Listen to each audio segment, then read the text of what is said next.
నమస్కారం, వార్తలకు స్వాగతం. ముందుగా ముఖ్యాంశాలు. వైఎస్ఆర్సీపీ స్థానిక సంస్థల ప్రజాప్రతినిధులతో వైఎస్ జగన్ సమావేశం. పలు అంశాలపై వివరణ.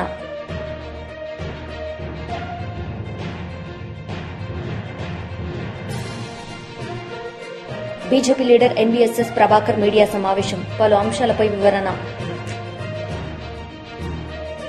ఈ రోజు సాలూరు గ్రామంలో ఇందిరమ్మ ఇళ్ల నిర్మాణానికి భూమి పూజ కార్యక్రమం ఘనంగా నిర్వహించబడింది. ఈ కార్యక్రమంలో సబ్ కలెక్టర్ గారు, సాలూరు మండల ఎంఆర్ఓ, గ్రామ సెక్రటరీ, స్థానిక కార్యకర్తలు, గ్రామ పెద్దలు పాల్గొనడం జరిగింది. గ్రామ ప్రజల మౌలిక అవసరాలు నెరవేర్చే దిశగా ఇందిరమ్మ ఇళ్ల పథకం ఎంతగానో ఉపయోగపడుతుందని అధికారులు తెలిపారు. కార్యక్రమం సందర్భంగా స్థానికులు ఆనందం వ్యక్తం చేశారు.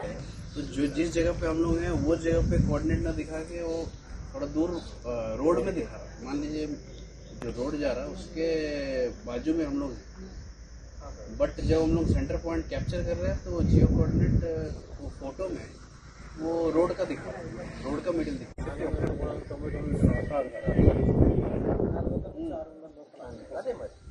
అదే కూడా సార్ చూడండి, అంటే కట్టుకున్న వాళ్ళు కొత్తగా ఉన్నారు. ఏంటంటే మెయిన్ ఏంటంటే సార్ వర్షాకాలం ఉంది, అది ప్రాబ్లం అవుతుంది. అంటే వాళ్ళు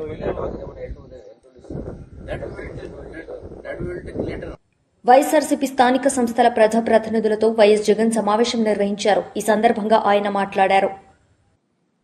ఈ రాజకీయాలు చేసేటప్పుడు కేసులు వేస్తారు అనే భయం లేనప్పుడే రాజకీయాలు చేయగలుగుతాం. జైళ్లకు పంపినా కానీ పర్వాలేదు చంద్రబాబు, నిన్ను ఎదుర్కొంటామనే ధైర్యం ఉంటేనే రాజకీయాలు చేయగలుగుతాం.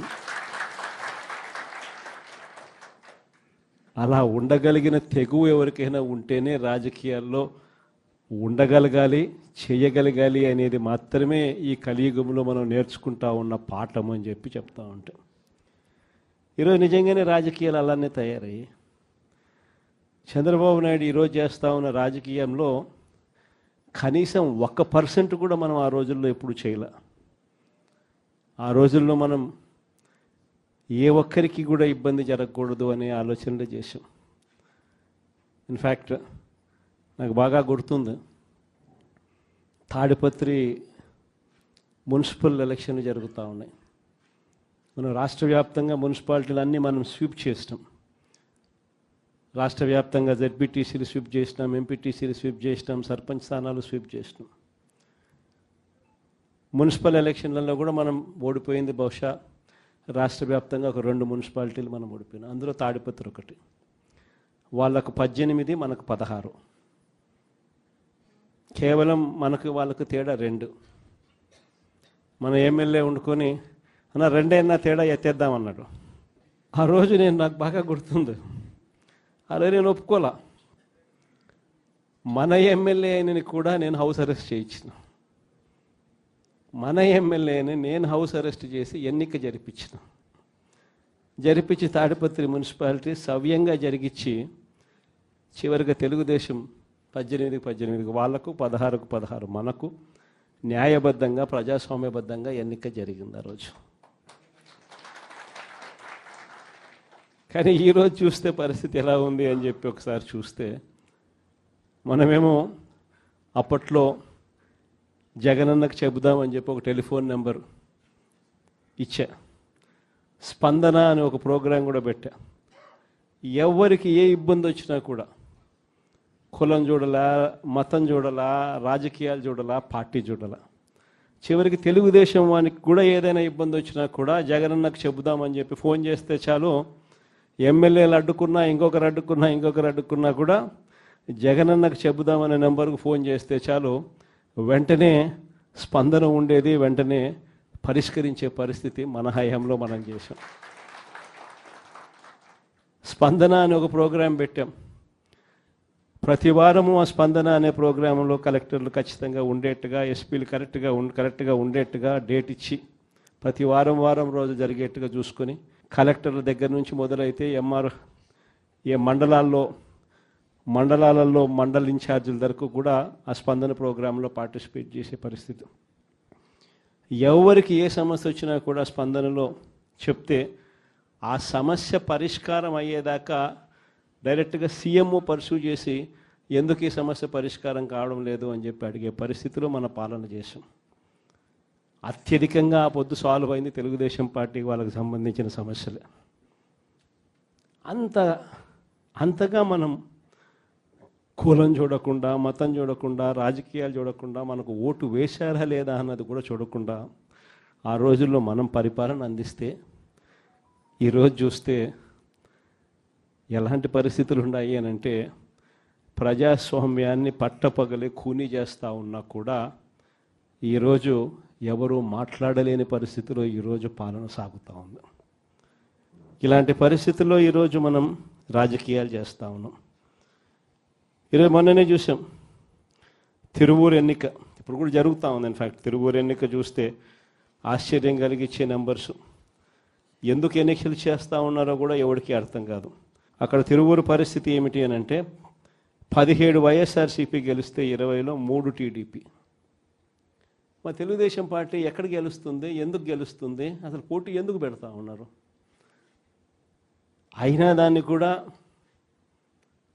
లాగేసుకోవాలి అని చెప్పి తాపత్రయంతో బలవంతం చేసి ప్రలోభాలు పెట్టి 17 మందిలో నుంచి ఒక 5 మందిని లాక్కొని చివరికి YCP BJP leader NVSS Prabhakar media సమావేశం నిర్వహించారు. ఈ సందర్భంగా ఆయన మాట్లాడారు. ఖజానా నుంచే కాకుండా బ్యాంకుల నుంచి రుణం ద్వారా పొంది కట్టినటువంటి ఒక ప్రాజెక్టు కూలటానికి, కుంగటానికి కారకులు ఎవరు అని తేల్చే విషయంలో ఎందుకింత తాత్సారం జరుగుతోందని చెప్పని భారతీయ జనతా పార్టీ సూటిగా ప్రశ్నిస్తా ఉంది. ఒకవైపున విచారణ గడువు పూర్తయినటువంటి సందర్భంలో ప్రతిరోజు కూడా ఇంకా కొంతమందిని విచారిస్తాం, కొంతమందికి సమ్మన్లు జారీ చేస్తాం, విచారణకు పిలుస్తున్నాం, గడువు పెంచాలి, ఆ విచారణ జరిగిన తర్వాతనే నివేదిక ఇస్తాం అని అంటూ లీకులు కూడా ఇస్తూ కాలయాపన జరుగుతున్నట్టుగా ఆ విచారణను నీరుగార్చడానికి ప్రయత్నం చేస్తున్నట్టుగా కనబడుతోందని చెప్పని భారతీయ జనతా పార్టీ ఆరోపిస్తోంది. గతంలో కూడా ఈ విద్యుత్ కొనుగోలు ఒప్పందాలకు సంబంధించినటువంటి అంశం విషయంలో కూడా ముందస్తుగానే లీకులు రావటం, పత్రికలలో అంశాలు ప్రచురణ కావటం, దాన్ని ఆధారం చేసుకుని కోర్టుకు వెళ్ళటం, మళ్ళీ అక్కడ స్టే పొందాలని ప్రయత్నం చేసి పొందటం, ఆ యొక్క విద్యుత్ కొనుగోలు ప్రాజెక్టులకు సంబంధించిన విషయంలో దోషుల్ని పట్టలేకపోయారు, విచారణని ముందుకు తీసుకెళ్లలేకపోయారు. అది కూడా నీరుగార్చినటువంటి విషయాన్ని నేను మీకు మనవి చేస్తున్నా. ఈ కాళేశ్వరం యొక్క విచారణను కూడా నీరుగార్చడానికి యొక్క ప్రభుత్వం ప్రయత్నం చేస్తున్నట్టుగా కనబడతా ఉంది.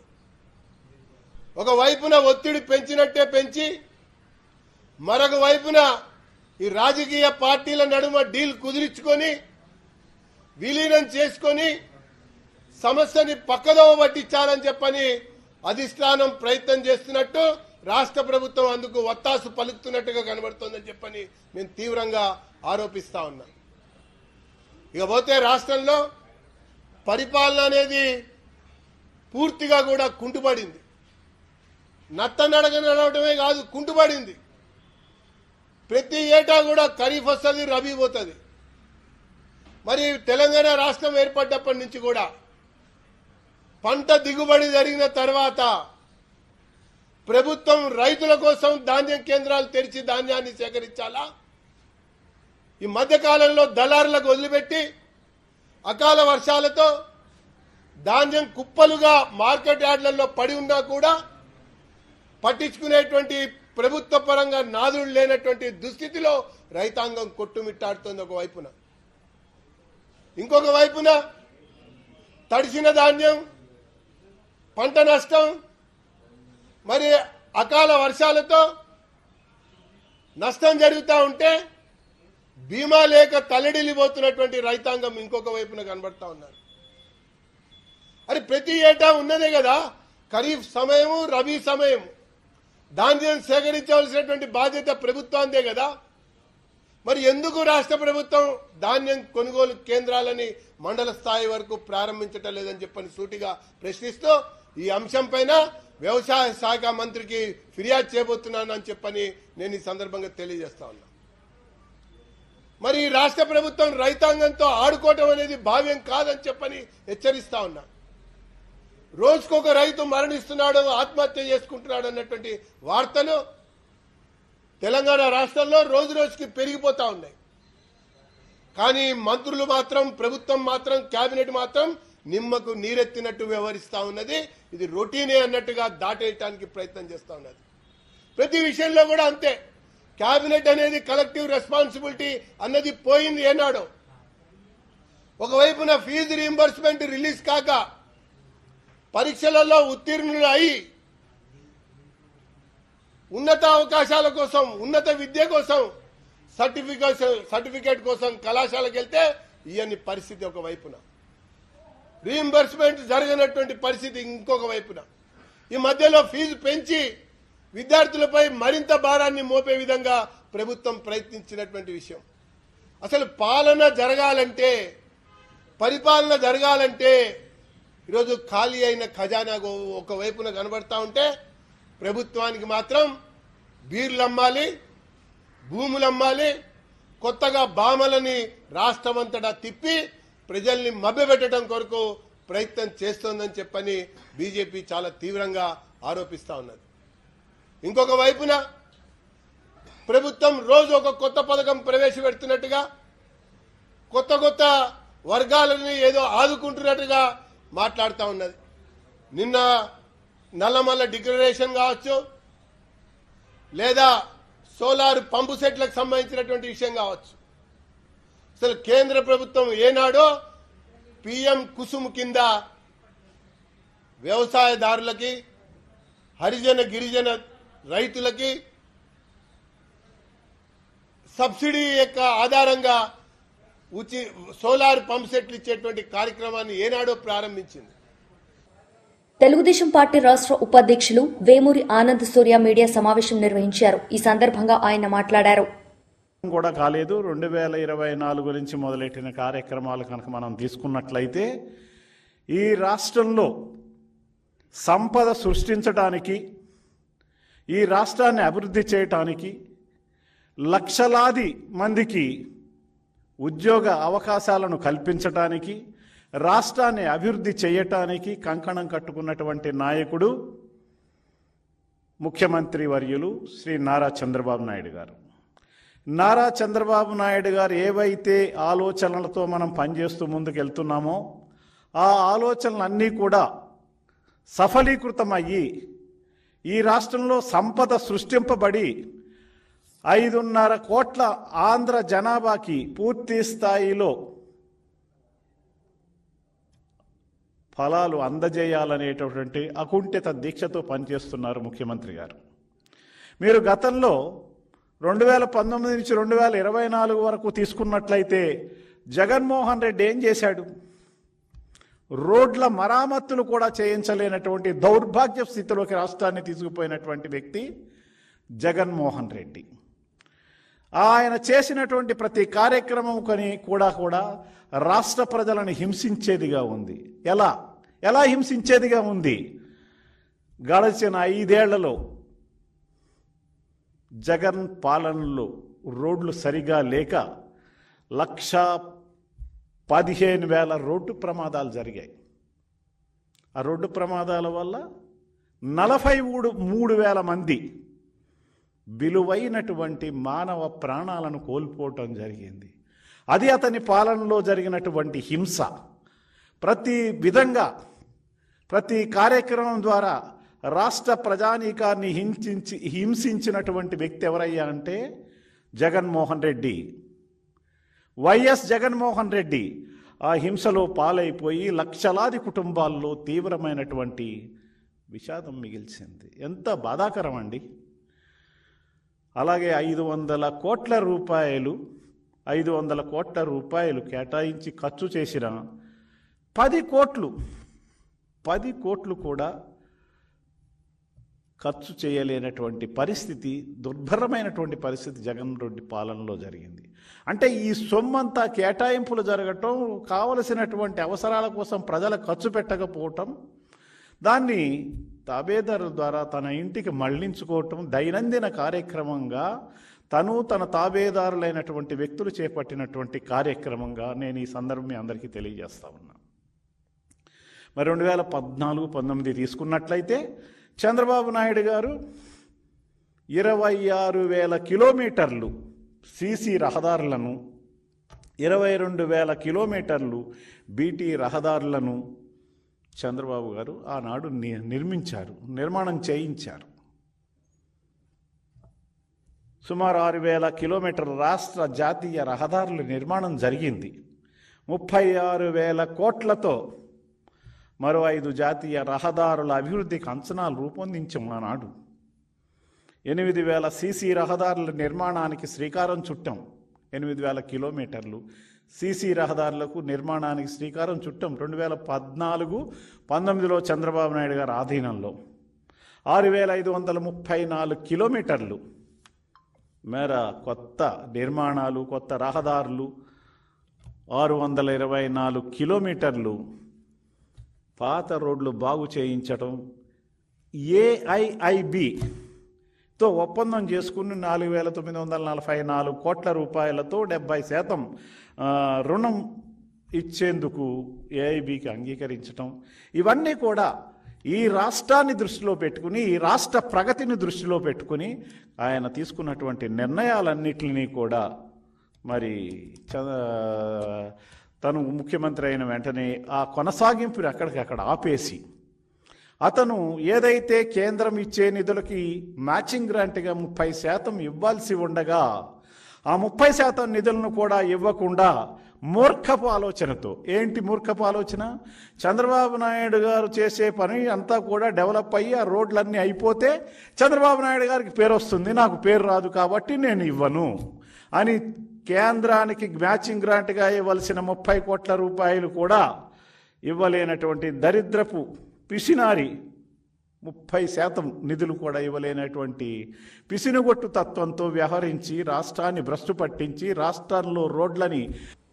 బీఆర్ఎస్ లీడర్ మీడియా సమావేశం నిర్వహించారు. ఈ సందర్భంగా ఆయన మాట్లాడారు. సభకు తరలి వచ్చిన వాళ్ళంతా కూడా రాష్ట్ర వ్యాపితంగా ఉన్నటువంటి నలుమూలల నుండి కాంగ్రెస్ పార్టీ శ్రేణులు రావడం జరిగింది. కానీ మరి చెంచులను ఉద్దేశించి, ఆదివాసీలను ఉద్దేశించి ఏర్పాటు చేసినటువంటి ఈ వికాసం ఏమవుతుందో మా చెంచులను పోలీస్ స్టేషన్లో బంధించడం జరిగింది.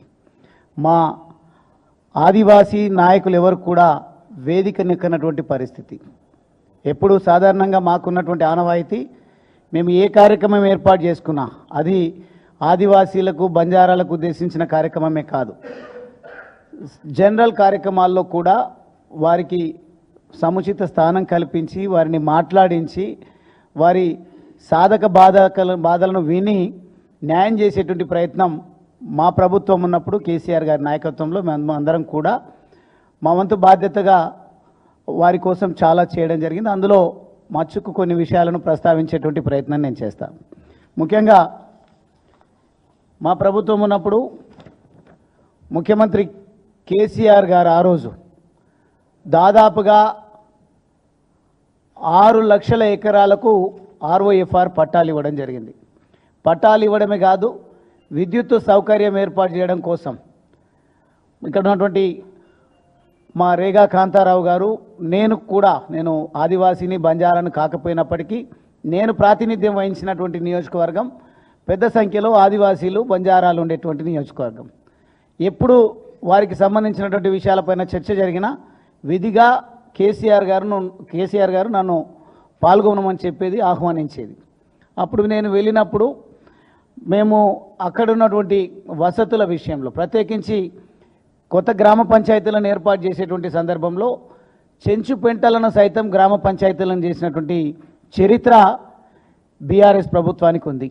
అదే మాదిరిగా అక్కడున్నటువంటి ఆరాధ్య దైవంగా భావించేటువంటి బౌరాపూర్ చెంచు మహాలక్ష్మి దేవాలయం నిర్లక్ష్యానికి గురైతే, ఎట్లయితే మేడారం సమ్మక్క సారక్క సంబరాలు జరుగుతాయో ఆ మాదిరిగా చెంచుల ఆత్మ గౌరవాన్ని చాటే విధంగా ప్రభుత్వమే నిధులు కేటాయించి 10 లక్షలు 15 లక్షలు కేటాయించి సంవత్సరానికి స్వామివారి కళ్యాణం, ఆ దేవత కళ్యాణాన్ని మేము నిర్వహించడం జరిగింది. ప్రతి ఒక్కరిని ప్రభుత్వ ఖర్చులతో ట్రాన్స్పోర్టేషన్ ఏర్పాటు చేసి, వసతులు ఏర్పాటు చేసి, మంచి భోజన వసతులు కల్పించి వారికి మేము ఉన్నామని ఆత్మస్థైర్యాన్ని ఇవ్వడంతో పాటుగా చెంచు పెంటలకు ట్రాన్స్పోర్టేషన్ లేకపోతే చెంచు పెంటలకు మేము ఆటోలను ఏర్పాటు చేసి రవాణా సౌకర్యాన్ని కల్పించడం జరిగింది. మొత్తంగా ఏమైనా అభివృద్ధి జరిగింది అంటే అది బీఆర్ఎస్ హయాంలో జరిగింది, ఆదివాసీలకు సంబంధించి, చెంచులకు సంబంధించి. దానికి తోడుగా ఏమైనా క్రెడిట్ ఇవ్వాల్సి వస్తే ఆర్డిటి అనే ఒక స్వచ్ఛంద సంస్థకి ఇవ్వాలి. ఈరోజు ఆర్డిటి సంస్థ ఇప్పటికే అక్కడ ఉన్నటువంటి చెంచులకు గృహ నిర్మాణం చేపట్టింది. అదేవిధంగా అక్కడ ఉన్నటువంటి నిరుద్యోగ యువతకు మేము ట్రైనింగ్ ఇప్పించి వాళ్ళను గైడ్లుగా నియామకాలు చేసి టూరిజంను ప్రోత్సహించేటువంటి ప్రయత్నం మేము చేయడం జరిగింది. ఇప్పుడున్నటువంటి వాళ్ళు వాస్తవంగా ఐటీడీఏకు కేంద్రంగా మన్ననూరు ఉంది.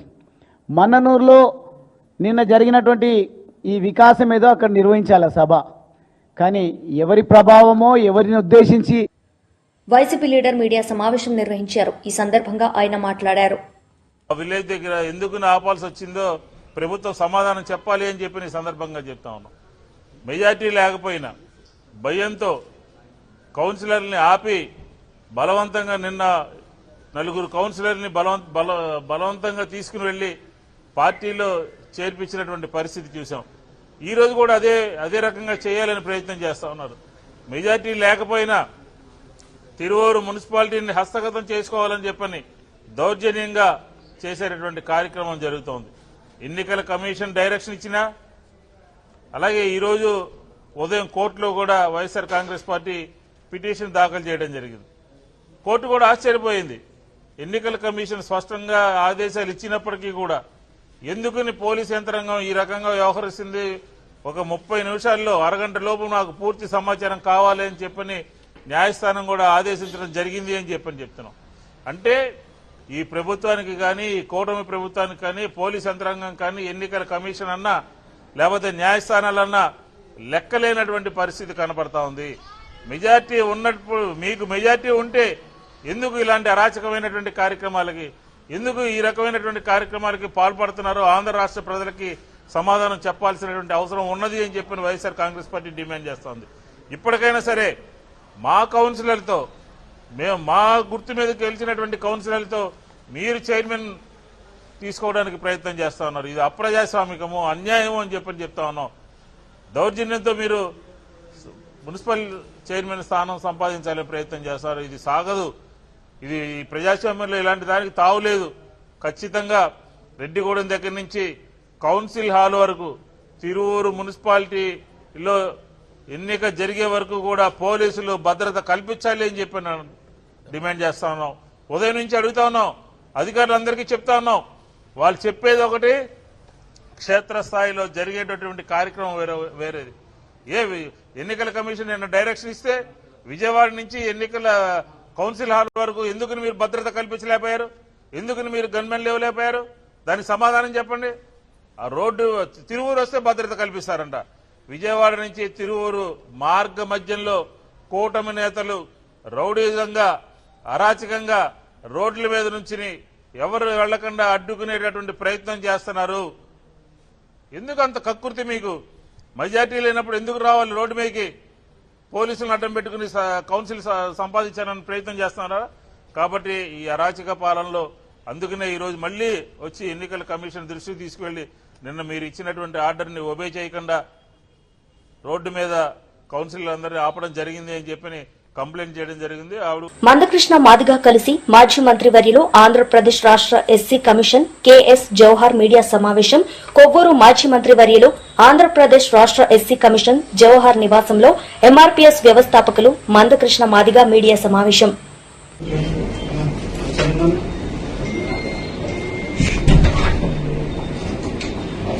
ఆంధ్రప్రదేశ్లో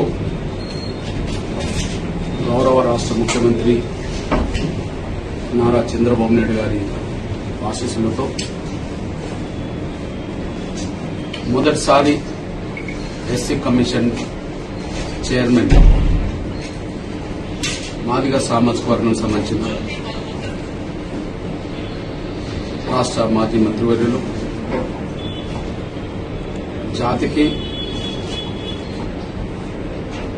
తనకు గుర్తింపు గౌరవం తీసుకొచ్చిన పార్టీకి ఎప్పటికీ కృతజ్ఞత ఉంటూ వస్తున్నా. ఆయనను ఇబ్బంది పెట్టే వాళ్ళు ఉన్నా, ఆయనను అవమానించే వాళ్ళు ఉన్నా, పార్టీని అధినేతనే నమ్ముకొని ముందుకు సాగిన. అవకాశాలు వచ్చినా రాకపోయినా చంద్రబాబు నాయుడు గారిని నమ్ముకోవడం వల్ల మొదటిసారి ఎస్సీ కమిషన్ చైర్మన్ మా మాజీ మంత్రివర్యులు మాదిగ సామాజిక వర్గం సంబంధించిన జవహర్ గారికి రావడం మాదిగ జాతి మొదటిసారి ఈ గౌరవం దక్కినట్టుగా భావించుకుంటుంది. ఇది వాస్తవం. దళితుల్లో 59 కులాలు ఉన్నప్పటికీ 2 ప్రధాన కులాల్లో ఒకరు అవకాశం పొందిన కులాలుగా, ఒకరు అవకాశం దక్కని కులాలుగా చరిత్రలో నమోదైపోయాయి. ఉమ్మడి ఆంధ్రప్రదేశ్ మొదలుకొని ప్రస్తుత ఆంధ్రప్రదేశ్ వరకు ఇప్పటికీ ఎస్సీ కమిషన్ చైర్మన్ గా 4 నియమించబడితే ఆ 4లో ఒక్కరు కూడా మాదిగ సామాజిక వర్గం సంబంధించిన గతంలో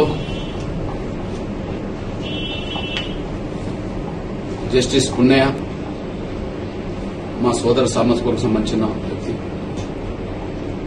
అదే సమయంలో నాగార్జున మాల సామాజిక వర్గం సంబంధించిన వ్యక్తి.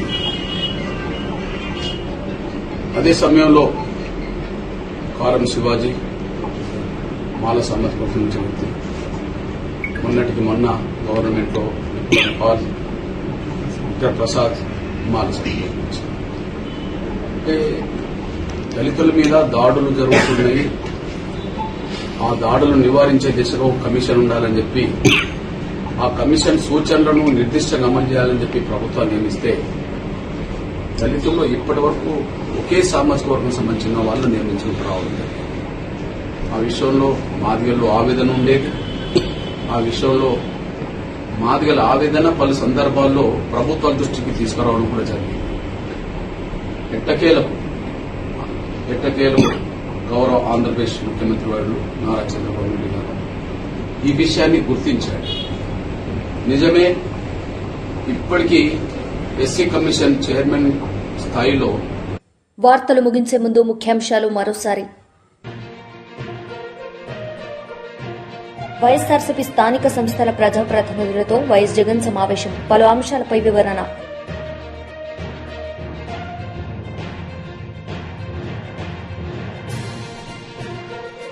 BJP leader NVSS Prabhakar media సమావేశం, పలు అంశాలపై వివరణ. ఈ వార్తలు ఇంతటితో సమాప్తం. తిరిగి ప్రసారమయ్యే వార్తల్లో మళ్లీ కలుద్దాం. అంతవరకు సెలవు. నమస్తే.